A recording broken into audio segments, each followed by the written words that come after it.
how do you see the next 1 year? Do you feel there'll be debt restructuring at a local bank? What implications would it have on your organization, which is totally kind of linked to the financial sector when it comes to loans? Yeah, that's community is having at the moment, because earlier there was strong word that local debt restructuring is not going to happen, although some were airing their views on it. And now it seems that there is a possibility. That's another concern that has been discussed. So I don't think anybody can really say whether it's going to happen or not. But if it happens, yes, that's going to have a lot of stress on the banking system, and that's going to have a lot of stress on the businesses as well, obviously, as well as consumers, because even the deposit rates, everything will get impacted because of that. That in turn, obviously, will have a huge impact on us, because some of our members are still on heavy loans and just breaking even or bleeding. So that bleeding part will actually get increased. And if the debt restructuring happens, that means the country is going to go into further recession. And as an industry which is already being hit, we obviously will have worse times to come then.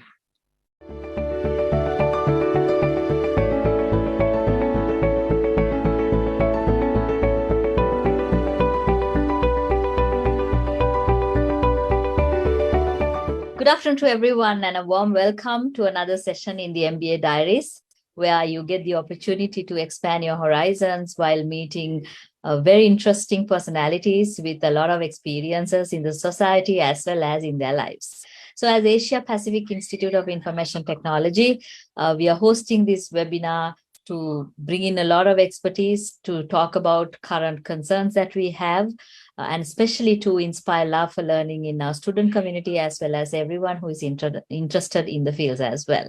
So to start off the webinar, I would like to invite the pioneering personality who had been bringing this opportunity to the students, Dr. Rohan Thatukorala, who is one of our directors, at the same time giving the leadership to two or three rather programs in our APIT community, heading the postgraduate school as well as heading the computing school, to give guidance and to bring in this experience to the students. So Dr. Rohantha, over to you. Thank you very much, Kaushali. And we got a fantastic speaker today for the 101th MBA Diary. Last week we had another very eminent speaker who had the only Sri Lankan to sit on the UK board in a multinational organization. So today we have a professional who has a career span of over 25 years in automotive, construction, pharmaceutical industries, out of which 20 years is in the automotive sector. He's a board director, cum chief operating officer of Stafford Motor Company Limited. Under his direction, the company reached market leadership in the two-wheeler industry, Sri Lanka, achiever over a 40% market share. He's a fellow of the Chartered Institute of Marketing UK, a chartered marketer, and an MBA from IFCA University, India. He holds a diploma in finance management from the University of Wigan and the UK, chairman of the Ceylon Motor Traders Association at its 102nd AGM in June 2022. He's an elected member of the governing council of the Sri Lanka Institute of Directors, and is a member of the Ceylon Chamber of Commerce. He was elected board director of the Chartered Institute of Marketing Sri Lanka region from 2014 to 2019, and is a member of the Lions Club International, and is a past Lion Club president, past cabinet member, and a past Rio district president. Ladies and gentlemen, very eminent person, Chairman Ceylon Motor Traders Association, Director Chief Operating Officer, Stafford Motor Company Private Limited, Charaka Perera. Charaka, over to you. Thank you, Rohantha. Am I clear? Very, very clear, Charaka. Okay, right. Okay. Thanks, Rohantha. Good evening, ladies and gentlemen. First of all, let me thank Rohantha for inviting me to speak to you all and to share some insights on the motor industry, and also for that wonderful introduction, Rohantha. Thank you. During the next 20-25 minutes, I will take you through some of these areas. I'll brief you about what the Motor Traders Association is, the structure of the motor industry. I'll touch on a few of the numbers with regard to the motor trade, the impacts of the government and the government decisions, and of course the COVID and post-COVID era. And I'll cap it off with a few of the strategies what some of our members have used to come out of this situation, and also as an association what we do to come out of it. Let me just show you a video of about 2.5 minutes of the motor trade and what the motor trade contributes, how the motor trade contributes to the economy and society of Sri Lanka. Formed in the year 1919, the Ceylon Motor Traders Association is one of the oldest automotive trade organizations in the Asian region. The first chairman was Mr. E.J. Hayward, representing Walker and Sons Limited, and the association has served the mobility needs of Sri Lankans while evolving to sustain through the economic, social, and technological challenges over the last century. The membership of CMTA consists of the authorized local agents of global automotive manufacturers, and the members offer a wide range of mobility solutions such as passenger cars, two-wheelers, three-wheelers, commercial vehicles, buses, and other automotive-related products. The CMTA has been advocating the stringent regulations of the automotive industry for the betterment of the consumers, environment, and the automotive industry itself, and is working very closely with the relevant government authorities in order to achieve its objectives. Further, the CMTA also functions as the liaison between the stakeholders and the global manufacturers in order to prepare the country for the future of automotive technology. The CMTA protects consumers by educating and pre-warning them of risks related to any unregulated automotive products or services. At the height of the motor industry in 2019, the membership of CMTA employed over 30,000 individuals, while over 6,300 island-wide SMEs were managed, which fueled the rural economy with over Rs 2 billion as daily incentives. The CMTA members paid over Rs 6 billion for outsourced services such as security, cleaning, logistics, etc., and facilitated vehicle finances of over Rs 124 billion, which sustained many industries and jobs. The excise duty contribution from the motor trade was Rs 130 billion in 2019, which alone accounted for 6.8% of government revenue and was one of the highest returns for every dollar consumed. In addition to the direct economic input, the membership of CMTA trains the sales and technical labor force to international standards and enhances the employability both locally and internationally. Further, the technical know-how brought down from the global manufacturers and the infrastructure investments made by the members of CMTA are long-term investments made for the development of the Sri Lankan economy. The Ceylon Motor Traders Association stands strong as it fuels the daily transport needs of millions of Sri Lankans and supports the distribution of goods and people throughout the country. The Ceylon Motor Traders Association, the voice of the automotive industry. I'm sure you would have got an idea as to what the industry was like in terms of numbers and all that. Let me take you through the structure of the industry. As you can see on this diagram, there's a plethora of organizations, both government and non-government, involved in the motor industry. Some of them rely on the industry and the industry relies on some of them. But due to the interest of time, I don't want to go into details of what each one does, but I'd like to highlight on the franchise holders, that is formal importers, and their main competition to give you an idea. So the franchise holders are the ones which actually brings the brand new vehicles directly from the manufacturers with the manufacturer warranty. And the models which are introduced by franchise holders are the models which are actually only approved for the country specifically. And the genuine spares of each brand comes through them. And the infrastructure facilities of the franchise holders, the processors, the people, everything is clearly audited, very stringently audited by the respective principles of those brands. That's how it operates, and it operates within that guideline and framework. Whereas the competition of franchise holders in this scenario, in this industry, has a much more freer hand as parallel importers. How it actually happened was a couple of decades ago, used vehicles used to come into the country, especially from Japan, and they used to be reconditioned properly, repaired and reconditioned and put to the market. That's how the term actually reconditioned came into being. And later on, some of them evolved to bring down zero mileage vehicles, which are presumably vehicles which have not run in those countries. And all these vehicles, whether it's reconditioned or zero mileage, they're sourced from either dealers in those countries or the used market or the auctions. That's how it happens. If you look at your CR book of your vehicle, if it has reconditioned or new, that means it would have come from one of these parallel importers. If it is brand new, it would have come from a franchise holder. That's how it goes. And with regard to the regular workshops, once again, it's similar because they can operate the way they require and has much less accountability. So they have that ability to be flexible in whatever they do.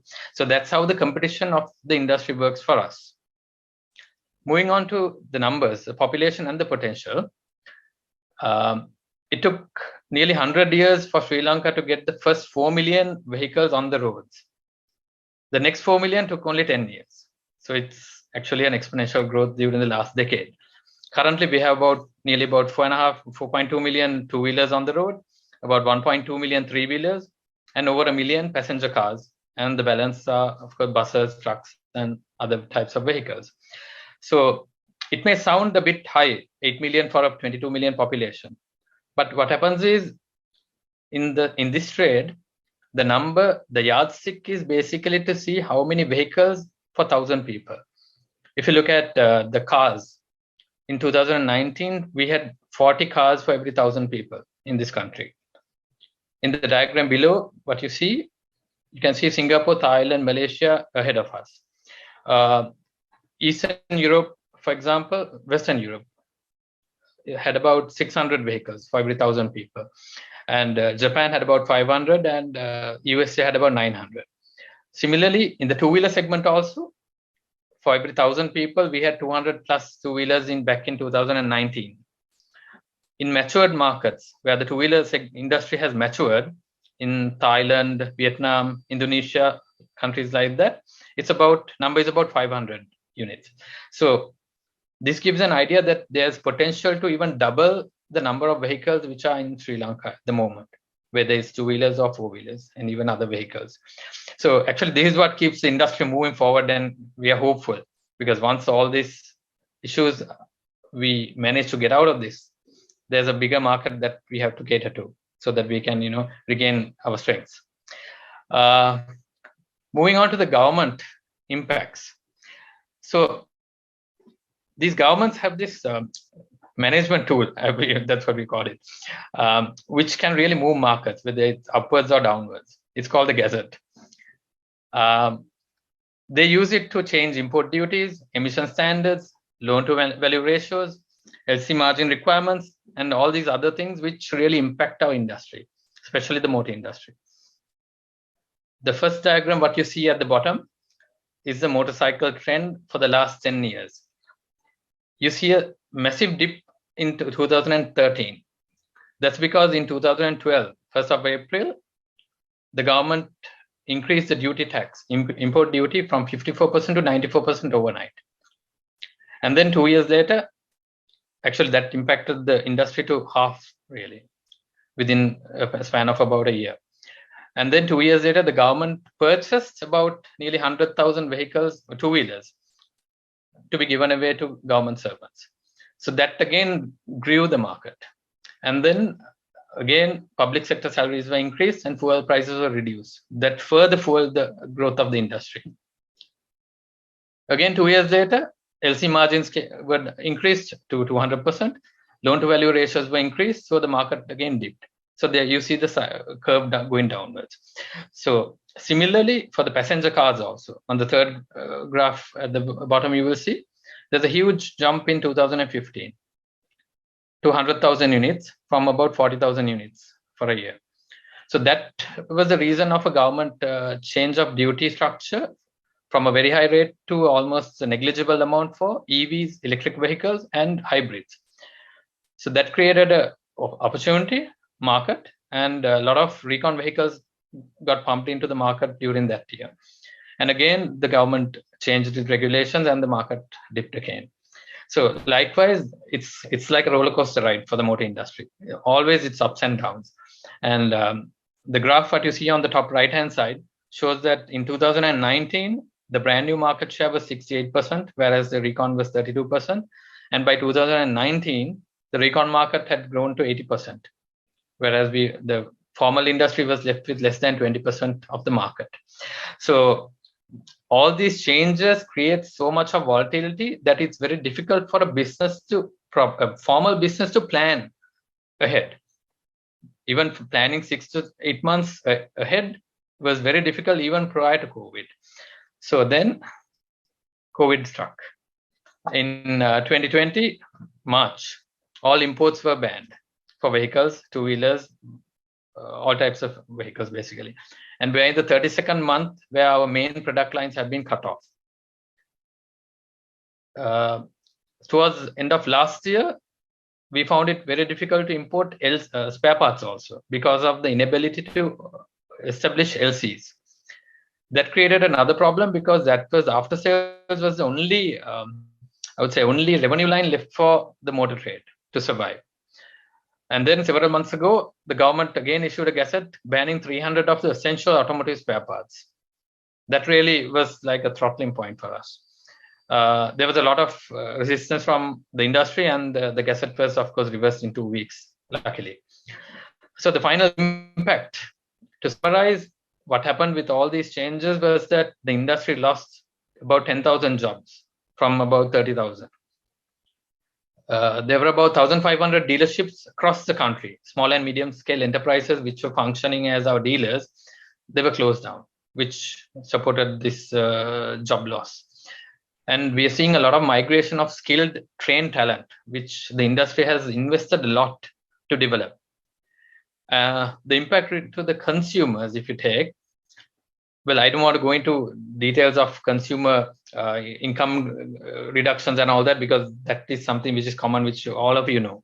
But for the industry, if you take, the ability to afford a motorcycle or a vehicle has really gone down because of the prices doubling, the reduced vehicle prices, and also because of the lending rates being so high at the moment. And also we have found that in the aftermarket, servicing or repairing of a vehicle is not done now at the regular times, and the consumers are postponing it or moving towards non-genuine and cheap options. So these are all creating a heavy risk for our survival of the motor industry. So just imagine, if your business, the main products have been cut off for 32 months, and you have your staff to look after, you have your loans to pay, and you have your vehicles leases to pay, and you have all your other commitments. So how do you survive? That was our biggest problem.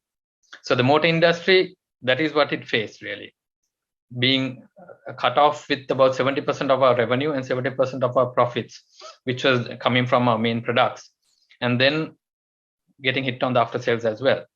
So I'll give you two examples of what two of our members did. BMW, very established company handling several brands of automotive.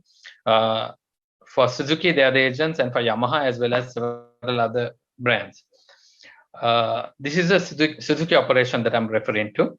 They looked at cost mitigation, new product development, and leveraging on their network as a strategy to come out of this situation and manage this situation. So what they did was, when the lockdown happened, after a while, actually what they had looked at is, in April they had decided, obviously this is going to go for a longer period, and what cost reduction initiatives to take. That was number one priority, how to reduce your operating costs. Then number two was, whatever the stock that they had, how to maximize the profit of that stock by maybe doing various activities to maximize the profitability and the disposal of the stock at the highest profit. And in May, they had looked at kicking off the pre-owned car project, which they decided that it's going to be a product line which they are going to keep even after the imports are allowed for brand new. In addition to the pre-owned cars, they were looking at a certified vehicle line as well, which they were selling customer vehicles with certifications. So that's another third line.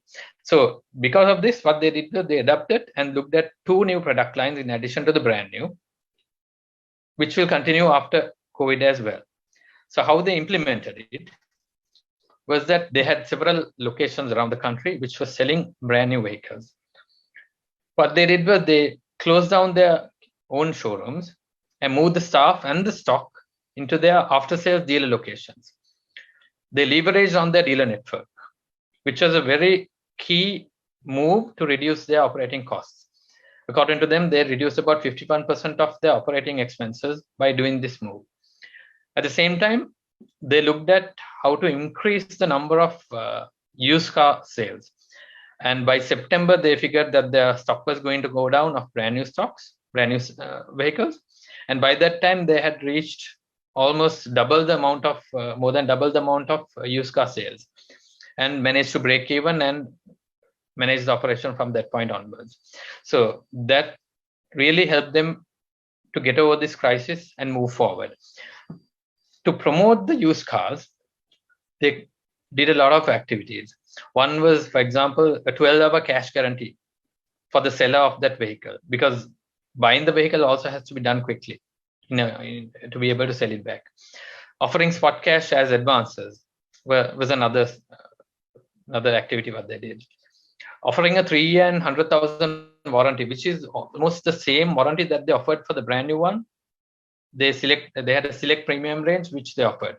So that created another push for their certified vehicles, and also a technical certification. So these are add-ons what they did really to promote their used car range and achieve what they achieved.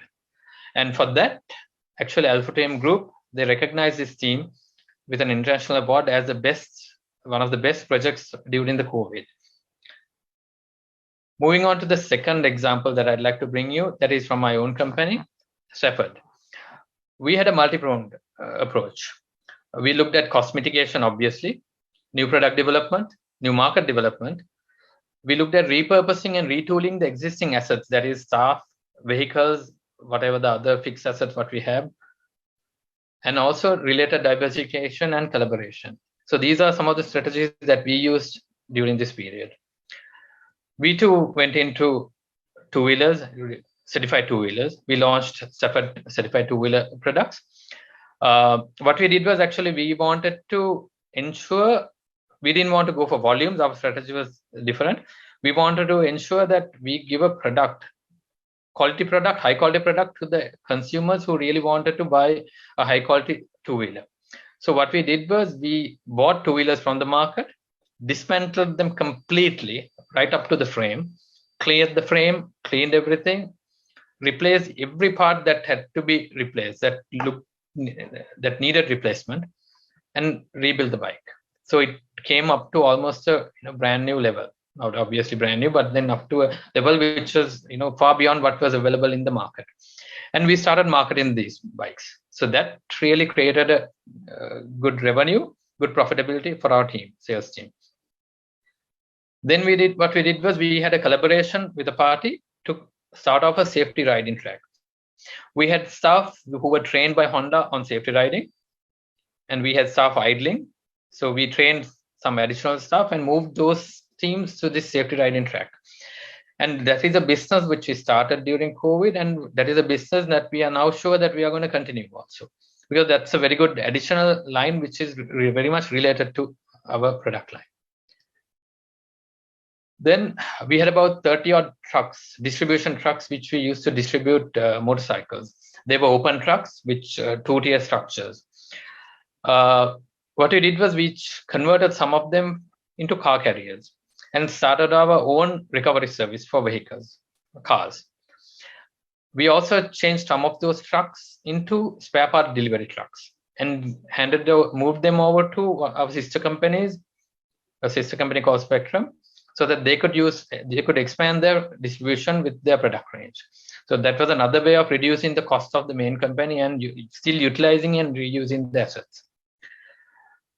We looked at some of the buildings, and one of the buildings, like what I've shown you on the picture, we moved it to another operation of ours, another sister company, which was into component retailing. And so that cost also was transferred. We also looked at solar. We used all the rooftops that we have of all our locations and launched a 1 megawatt project. We just commissioned it recently, and I'm really happy to see that we actually cover the total consumption of our energy consumption with this and make a plus as well to the grid. So that's giving us a lot of additional revenue as well as reducing our operating costs in terms of energy. Then in terms of diversification, we had a factory which we were about to launch a helmet, but COVID came and we had to postpone it. But what we did was we retooled it, we trained our technicians and launched a face shield. Within 3 weeks of the COVID shutdown, we launched a face shield, which was actually the highest seller in the country, and we were the first to market the face shield in the country for COVID. That gave us a lot of revenue, and we still continue that product as well. And it was a very profitable venture, and it enabled us to use our team, some part of our team, to be utilized efficiently. And of course, during COVID, we managed to launch the helmet as well and some additional products. We also got down a new agency for a wider range. In addition to Honda, we moved out of Hondas and started catering filters and spark plugs to other brands as well. So we went in for new markets with a new product range. Of course, under a different company. We wanted to get into tires, but importing was a bit difficult. So we did the contract manufacturing with a local party, another collaboration, and we came up with our own brand. And now we are doing this product really well, and it's a growing market which we are going to expand further and hopefully do some new ventures, new product range SKUs as well. During the time that it was difficult to import, we realized that lubricants was going to be a bit of a difficult product to import into the country. So what we did was we had another collaboration with IOC and launched their first co-branded product under the name of EcoPlus. It's co-branded between IOC and the Stafford group. So this we are catering to all segments of vehicles, all types of vehicles, whether it's petrol, diesel, or buses, cars, and all that. So that's giving us another big market to enter and capture with a good revenue line and with a product which is actually a continuous line. So these are some of the areas that we did in a multi-pronged approach, where we managed to retool our existing assets. We retrained our staff and put them into these operations so that we could utilize them efficiently, and they also could retain their jobs to contribute to the company as we go through this crisis. Then our other members also use so much of varied measures. So what happened was each member used their own method depending on the strength that they had and depending on the market that they had. So it varied. Obviously, due to time, I didn't want to go into too much of details on that. But I'd like to finish off with the strategies that as an industry, what we do. So what we thought was, as an association, we wanted to promote the members' existing businesses, whatever they had. So that is one strategy that is one thing that we are doing as an industry. We also wanted to strengthen the stakeholder relationship to increase the industry regulation, because that is one thing which is lacking, and that will support our members going forward, and that will support the industry development as well. We also realized that most of our members find it difficult to spend on member interaction and motivating employees. So we have taken some steps towards that. And we are also creating discussion forums on automotive related topics, timely topics, to create more awareness so that authorities and all stakeholders will take the right steps towards the motor industry. So some of the examples are these. The vehicle fiesta, which where for the first time, all brands of franchise holders brought their used vehicles to one location at BMICH over a weekend, and had a promotion where customers could select any brand of pre-owned vehicles right from the agent. That was the first time that we had it, and it was quite a reasonably successful event that we had. Unfortunately, the rain had a bit of an effect on it. Then stakeholder breakfast meetings and things like that, where we bring the government stakeholders and other authorities to one place to discuss about the automotive situation. And cricket tournaments and other quiz competitions are things which we are doing to keep the members together. And the forums such as the next forum what we're having on EV implementation is another example of what I mentioned earlier about the activities what CMTA is doing as an association. So these are what the association did, and previously what I explained was the strategies and activities what some of our members did to come out of this mess. So I hope that I was able to enlighten you all about what the industry is like, what the industry was going through, and what we did to get out of this situation and to manage this situation until we see some silver lining in the future. So I'd like to stop at that and hand over back to Rohantha. Thank you very much, Charaka. Fantastic. I mean, it's a classic case study of how people repurpose their resources, repurpose business, and the real talent and creativity of Sri Lankan businesses really come through. I remember one of my bosses once telling me that when I was working for Reckitt, he said, if you can do marketing in Sri Lanka, you can do marketing in the world. And I asked him why did he say that? And his answer was very simple. He said that there's an absence of data in Sri Lanka, and number two is that the macro environment changes on a daily basis. So there's nothing called strategic planning. Every day is firefighting. And even World Bank says that our policy consistency is something that is very strongly debated because of the inconsistencies that they have seen at a global level. Mm-hmm. So in that backdrop, Charaka, what you actually did was in terms of giving leadership not only to your industry, but I think you have also told so many other industries how you could move forward. If you could just move out of the screen, Charaka, it would be easier. Yeah, sorry. Yeah, of course. Sorry about that. No problem.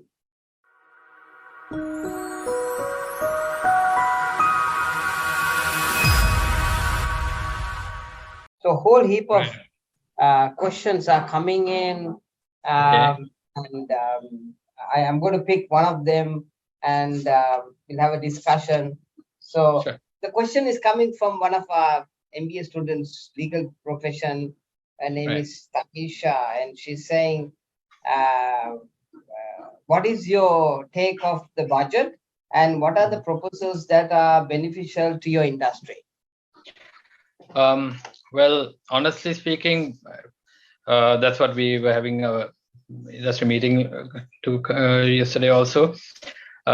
We really don't see much of a positivity in this budget with regard to our industry, because even a simple thing like even this social security levy that is being imposed, 2.5%, that's also going to create a lot of, it's a trickle effect, cascading effect, which is going to jack up the prices of even spare parts and so many other things. So we see a lot of negativities, obviously, for our industry. And with the current taxes increasing, what we see is there'll be further reduction of the disposable income of our staff, so that the migration will further increase. So that's going to create a big problem for us, because retaining staff whom we are left with is one of the key concerns that we have. So honestly, I don't see any positive things, Rohantha, with this budget for our industry. There's another question coming. He's working for the apparel sector and works one of the top apparel companies. And the question he's asking is that when you repurpose, did you all have to train people, and what are the issues that were that you all foresee? Yeah, well, absolutely correct. We had to repurpose. Now, for example, when we looked at, we actually took our assembly team and trained them to make face shields and even helmets. So certain issues were reluctance, because they had pride in what they did. So So even although it was a similar scenario, that mentality had to be changed, that it's also another thing what is required. So that part. Then the location had to be shifted, so we had to sort of like get them to agree to that kind of scenario. And then the training itself, because certain things were more minute things which had to be handled delicately. So a technician being trained on a thing like that took some time, but it was possible. So some of those issues were the ones which we had to, and even assembly lines we had to change, the processors we had to change. So all that had to be relooked at. And just to add on that, Rohantha, about the sales team. Now, the sales team which was selling brand new, and now when they were selling used bikes, for example, sometimes the customer itself was a different customer which came in. For example, car customers came in to buy motorcycles and scooters. So the pitch also had to be different. It was not the same selling skill what is required from a brand new salesperson selling a brand new motorcycle or a scooter, when they had to sell a used car to that particular segment, a used bike to that segment. So even the selling skill had to be kind of changed, and the pitch had to be reversed. A very interesting comment and a question actually coming up. It's Hansani. She comes from a marketing background, and she's saying, MBA student in the IT sector. She's saying, what is your view of how the global partners of yours, because most of your global partners are either American, Japanese, or South Korean companies, what do they say about Sri Lanka? Well, most of our partners actually are from Japan, Korea, India, and Europe.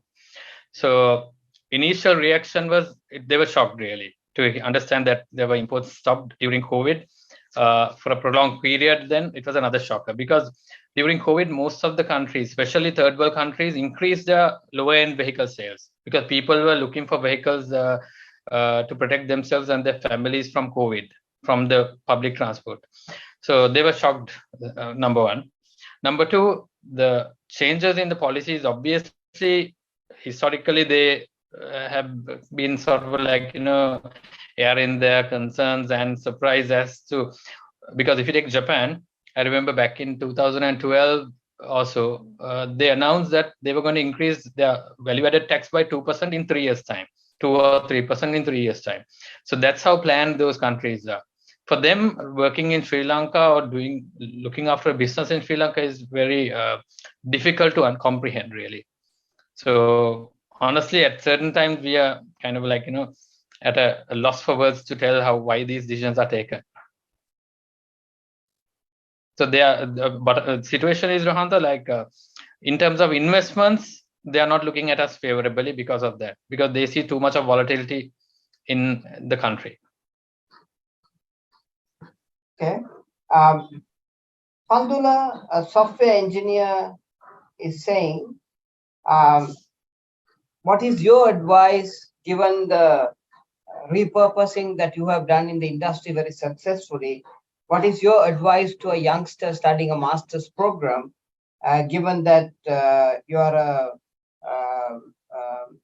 alumni of the Chartered Institute of Marketing and you also have an MBA from a UK university? What is your advice to a youngster?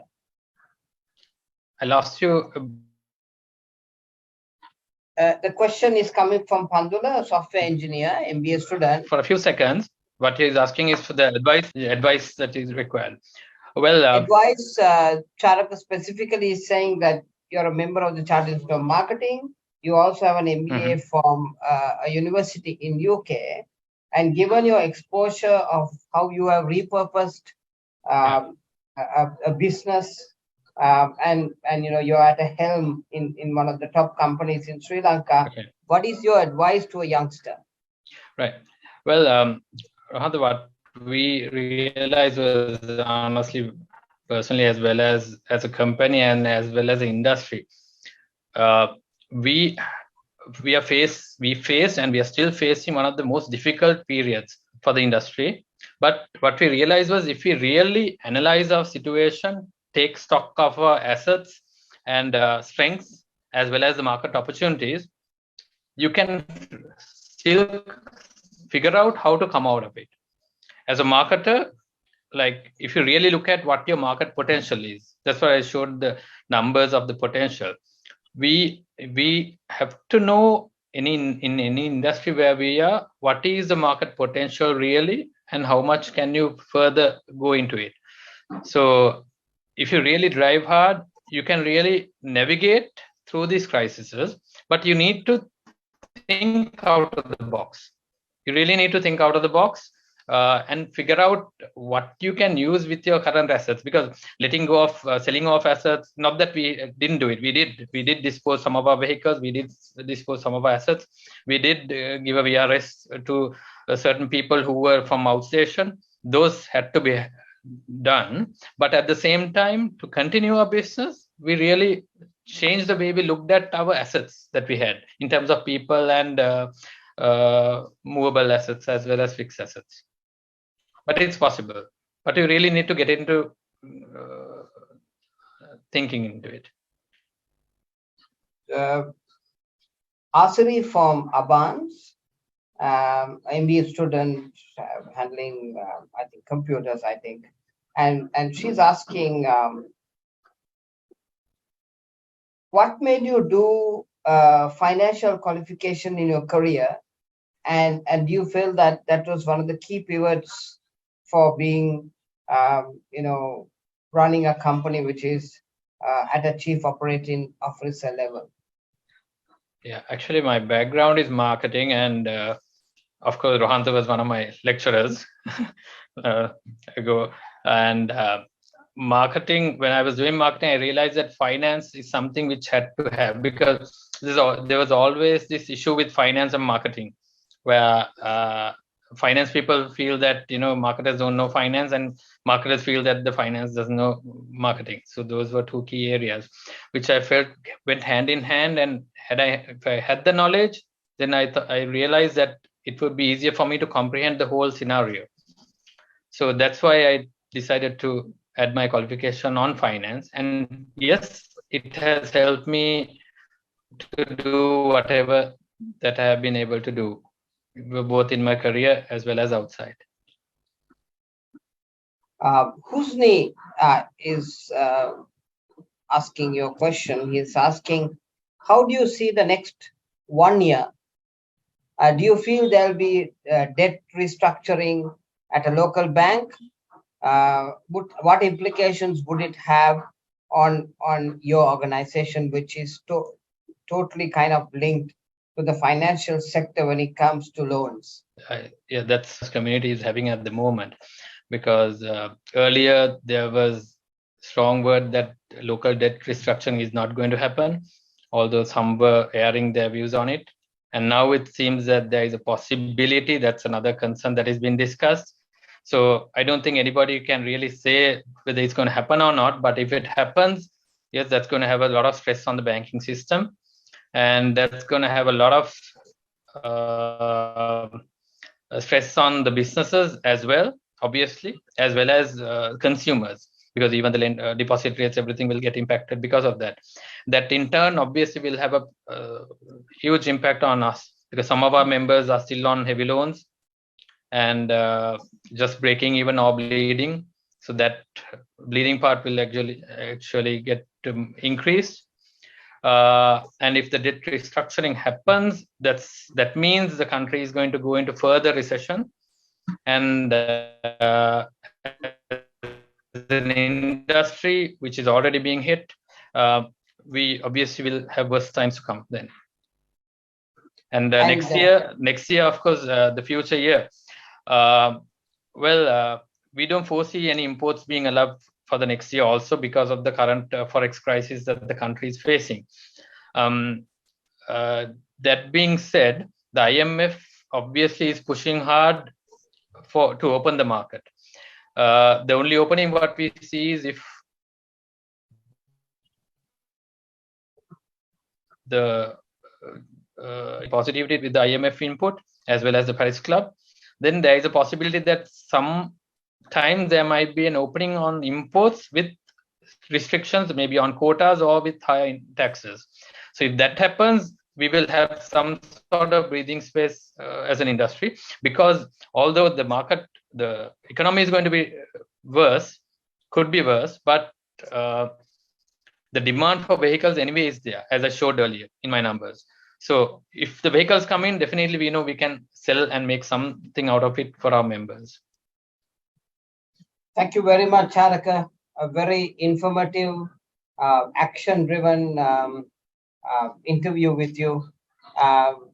It was not policy-driven, but it was more to do with how do you run a company in a tough time. I mean, that I would theme it like that. In fact, that is the kind of knowledge and that's the kind of thinking that we need right now in the country, because what we need is people who really do things and telling us how it's been done. So it's excellent having a chat with you. Really proud of where you've been and where you're going and the kind of advice you give to youngsters. Kaushali, over to you. Thank you very much, Doctor. Indeed, such an inspirational session, and I'm sure for the youngsters who are looking forward to have some vehicles and to have some investments done on their dream vehicle maybe. So this is very important information, especially now that our undergraduate as well as postgraduate students are listening. It's not just about buying a vehicle, but it's all about knowing the story behind that.